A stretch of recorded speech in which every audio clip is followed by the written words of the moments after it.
হ্যাঁ আসলে তো উঠাই নিয়ে যাই নতুন হবে হ্যাঁ আচ্ছা উঠাও লতি দিয়ে কি দিয়ে রান্না করবো জানো কি দিয়ে লতি দিয়ে ইলিশ মাছ দেওয়া অনেক মজা লাগে ইলিশ মাছ দিয়ে আচ্ছা তাহলে বাবার কম মনে যে ইলিশ মাছ আনার লাগে ইলিশ মাছের মাথা দিয়ে লতি রান্না করবো ভালো লাগে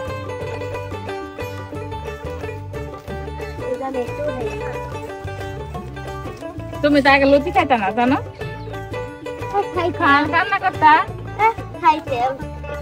এখন তো আবার লতি খাও মাছ দিয়ে রান্না করবো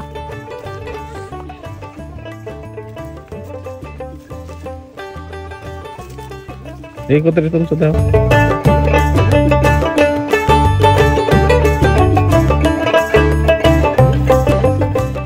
খেতে পানি নাই খেতে তো বলা পানি নাই খেত শুকায় একবার ইয়ে গেছে পানি থাকলে লতি আরো ভালো হইতো সুন্দর হইতো লতি বড় বড় হইতো কিন্তু একবারে ছোট ছোট হয়েছে লতি দাও লতি বড়ই হয়নি খেতে পানি দেওয়া লাগবে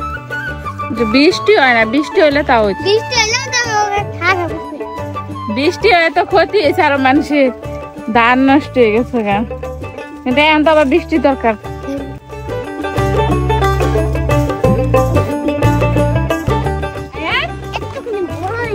শামুক দিয়ে কি করবা হ্যাঁ এটা দিয়ে কি করবা